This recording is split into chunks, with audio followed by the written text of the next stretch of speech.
Ito boss, para kay Greg Balsicas.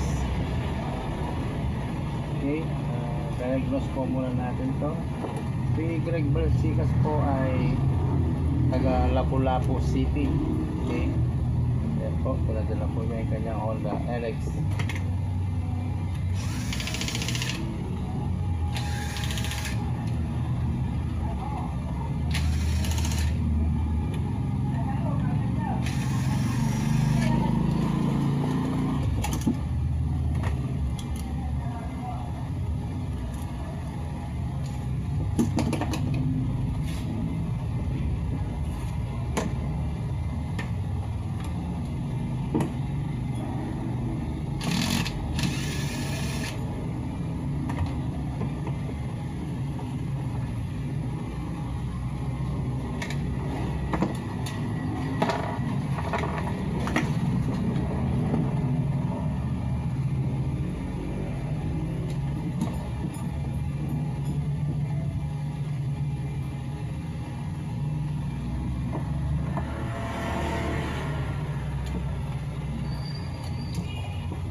Natin na ignition coil.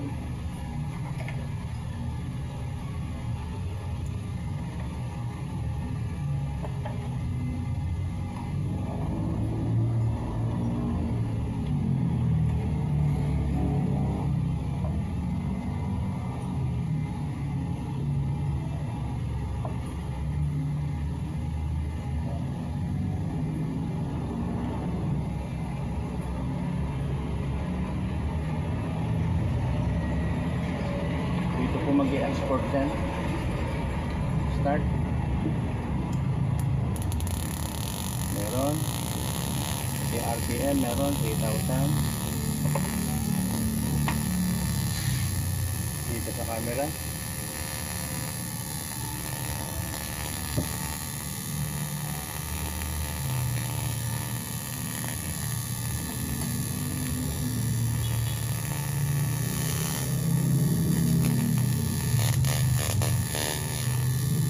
Ignition coil, walang problema.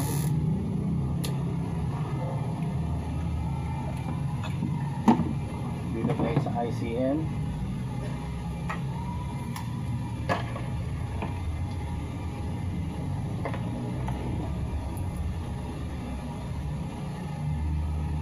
Positive, negative.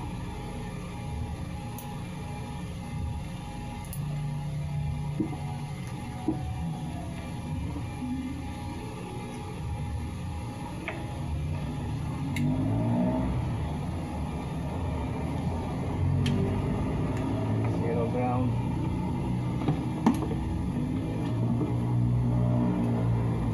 Ngayon po natin kung may export po siya dito. Ngayon po maglalabas na. Meron. Wala. Busted po ang ICM nyo. Busted ICM. Okay. Wala po tayo nakikita ng output niya. Ngayon meron po tayo nakahanda dito. Ito. Okay. Kita ba? Yan. Naka-reactivate na po yan. Tatanggalin ko itong inyo. Ito pinga-apply natin. Pagka-apply po dito nito. Magbubutas po tayo ng dalawang linya rito. Maglalagay po tayo ng isang ICM.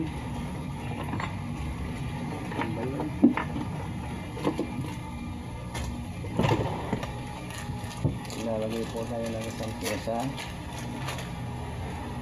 So, apply po natin dito yan. So, ganun. Okay. Tapos, magbibiyak po ako ng lusutan ng wire dito. Ulit naman laki lang po siya para may apply lang natin dito yan. Para hindi po sila maipit sa takip. Dapat natin maghihiwa tayo dito. Okay? Yan at least nakikita nyo paano ko siya apply. Pero tatanggalin ko pa rin tong coil.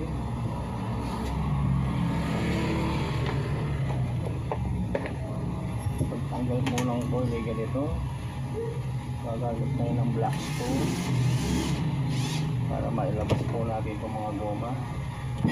Yan, tulad yan, no? Madali po silang kalasin o tanggalin. Okay.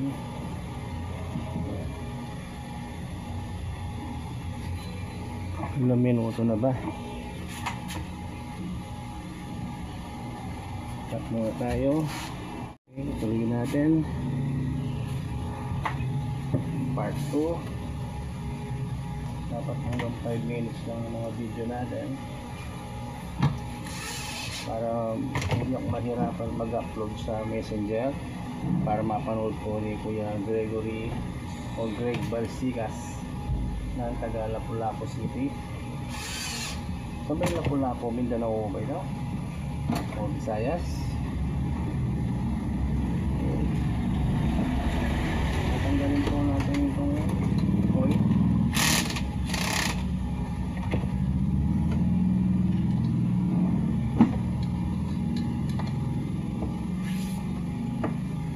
Kita.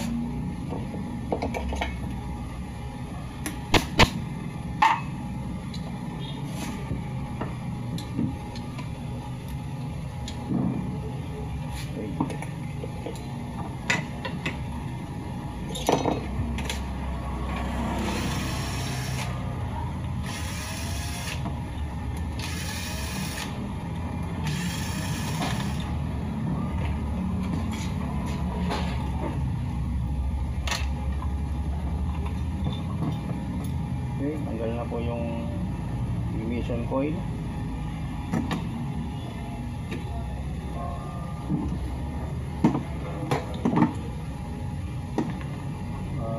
Nag-grinder po, naghihiwa po tayo dito. Tapos tanggalin ko muna.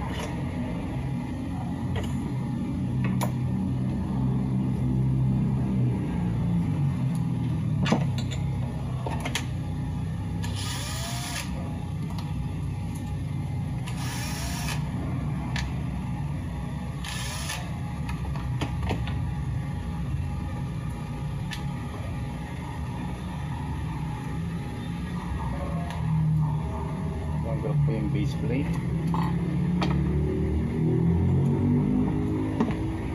Yan, ganyan po yung gagawin natin dyan. Lalagay po natin itong ICM.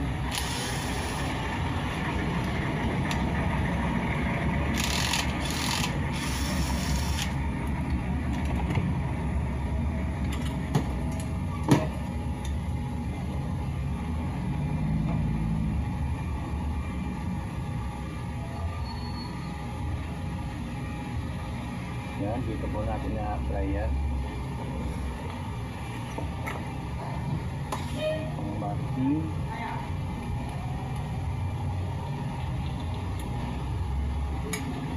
Yan na.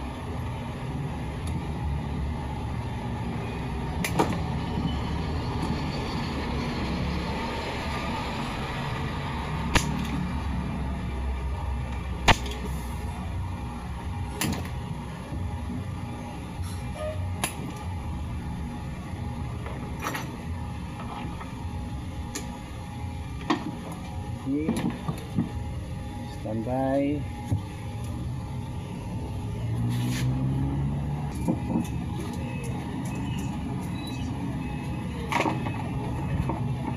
Ayan po, kung inyo napapansin, hindi ko na pinakita sa video kung paano ko po i-apply mga to. Bukas lang tayo ng dalawang paglagyan ng tornilyo, tapos naghiwa lang tayo dito. Ayan. Kung sabi ko, naghiwa tayo dyan, dalawang tornilyo para sa ICM.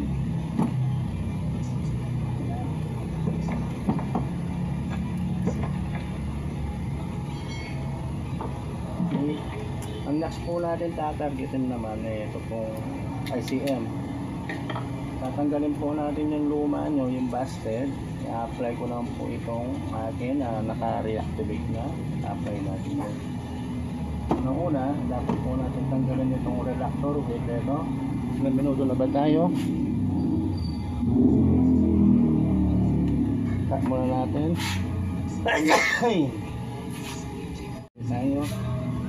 Ngayon, matanggalin po natin itong reactor with ito. Ito umiikot.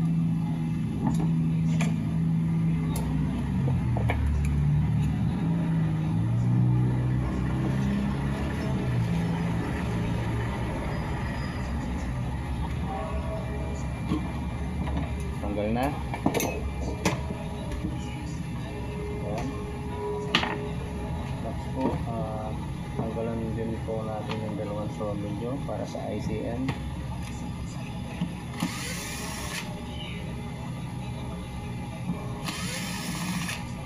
Okay, lalabas na po yan.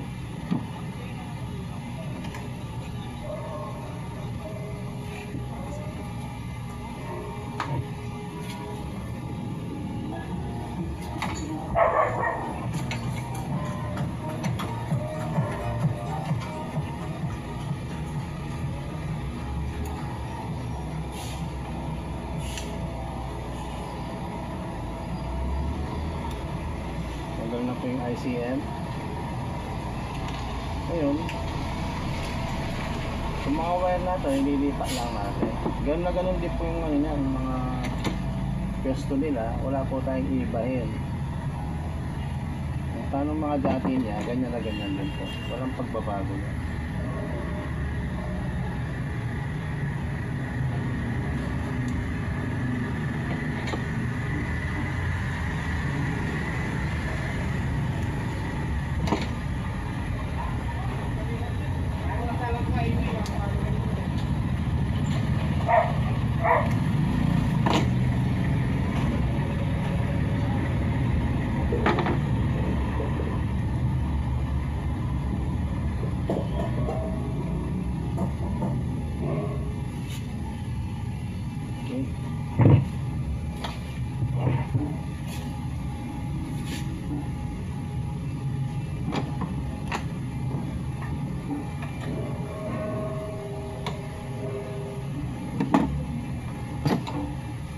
I-apply na po natin sa dito. Ito po yung mga wiring niya para sa reactivation. Mali dati, ganyan lang po. Ito pala natanggal din po. Tanggalin ko.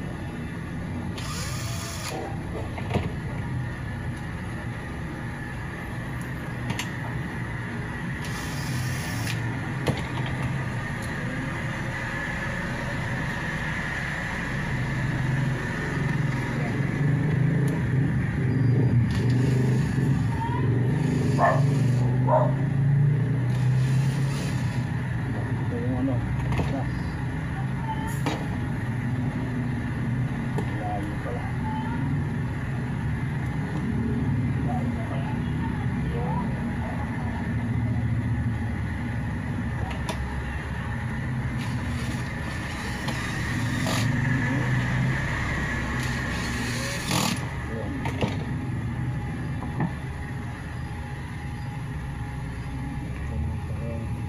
Dati, ganyan pa rin yung pagbalik.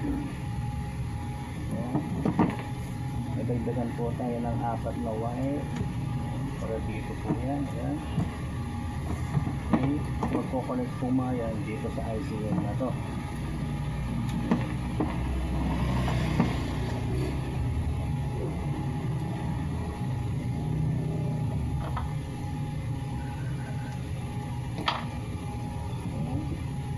Natin ibalik yung coil. So, balik na natin.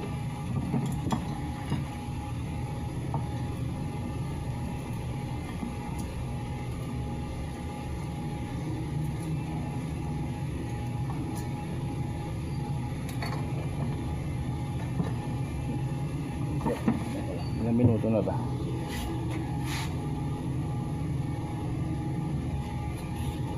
Minutes na naman. Hindi maliit ito.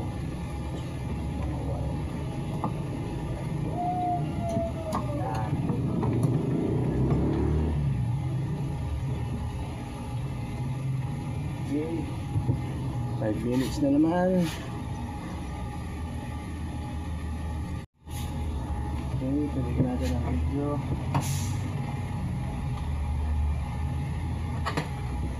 Kung paano yung mga wiring kanina, ganyan na ganyan din po yan. Yung mga kinanggal natin na mga original yan, balik natin. Ayan. Patagdagan nga ng apat. Pero ganun na ganun pa rin siya. Okay.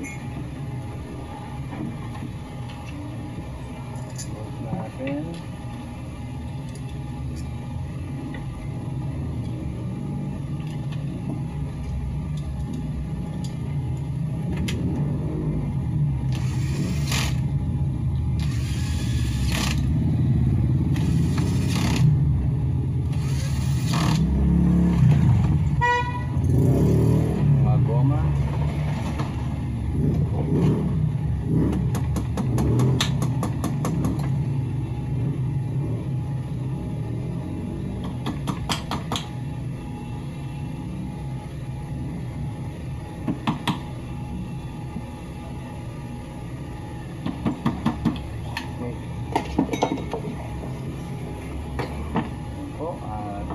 Babalik po natin itong relaxer ulit.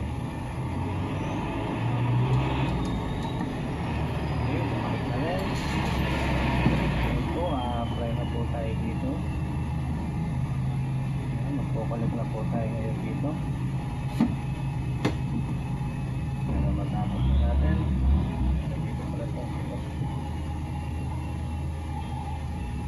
Pulong natin yan.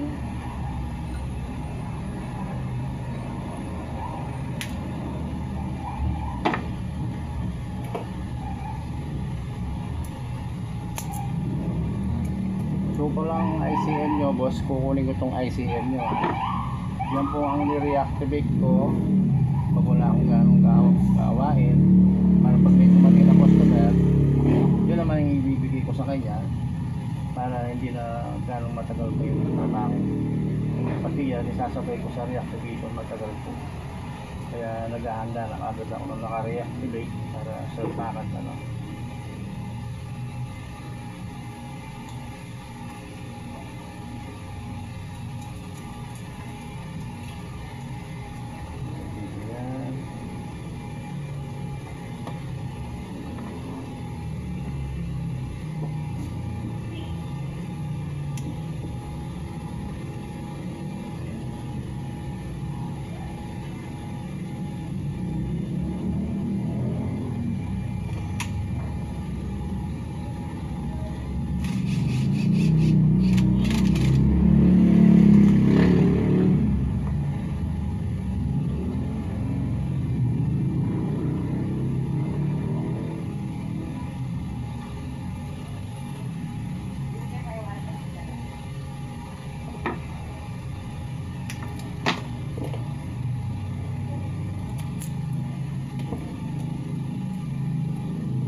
Okay, ayan po at hindi ko na po pinakita kung paano natin siya install. Tatagal po natin video, mahaba ang oras. Ngayon po dahil naka-connected na po tayo, connected na po lahat ng mga components. Okay,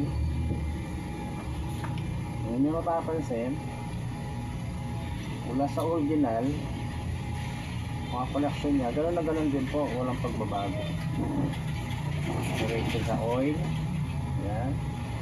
Yung apat na wire na para sa reactivation, ito naka-apply na tayo sa ito sa SG, saka sa CNG. Okay, ayan po, buo na siya kuya. Ito po yung kanina, dito yan. Dahil po busted siya, okay, i-reactivate na po natin. Ngayon, ang mas maganda po nito, testingin natin kung ito nga ba ay gagana. Okay, nulit ko pala ito pong Honda LX na distributor na ito po ay padala ni Boss Greg Balsicas ng Lapu-Lapu City. Okay, na po natin. Magko-connect po tayo dito. Okay, ayan. Isa lang po yung connect natin dahil yung isa po ay RPM po yan, no? Okay, hindi po negative to, ha, RPM po. Tapos dito po yung zero ground natin. Ayan, dito na. Dito para di siya natatakpan. Para kita po natin kung maglalabas siya ng coil. Ayan. Ay maglalabas ng spark sa coil. Pilihin po natin, ha. Dapat po magkakaroon tayo ng spark there. Symptoms po yun or sign na sana gumana. Okay, ilaw. Ilang minuto na ba yung video natin? 5 minutes. Hop, cut muna tayo. Okay, pagin po natin. Ngayon nakakonect na po tayo sa ICM tsaka sa coil. Power on. Tingnan natin, pihit ko lang po. Ay, meron na, boss. Active na po.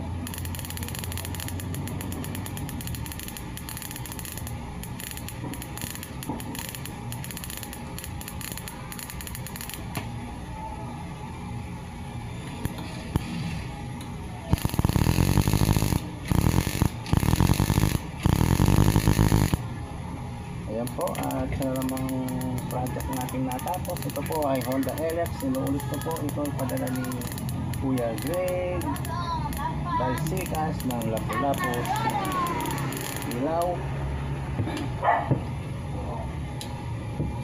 Ayan, boss, at inyong nakita. Sa ngayon, ano pang gagawin natin? Hindi sasara ko na. Ayan, balik na natin yung mga piyesa nyo.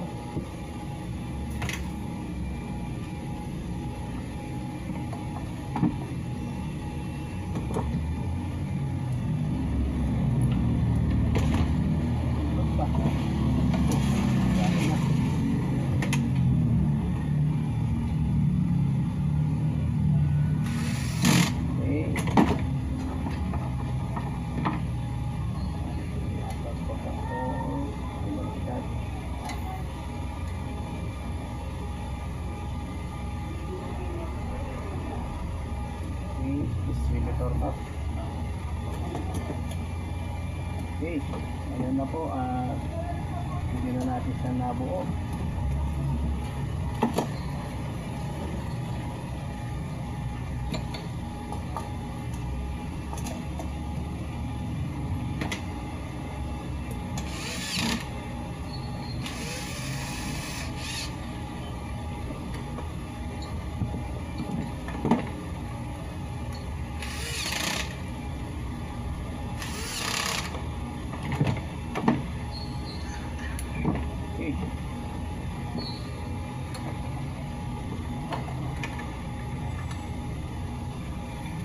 Ayan, at okay na po tayo.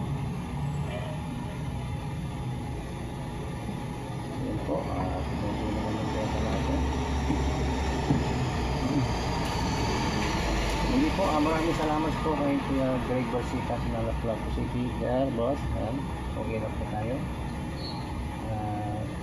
Try ko pong mapaship hanggang mamaya para maaga nyo ang ma-receive dyan. Okay. Sa mga viewer po natin, maraming salamat din po mga subscriber. Ayan din po, tulad ng dati. Okay na po yung project natin. Salamat.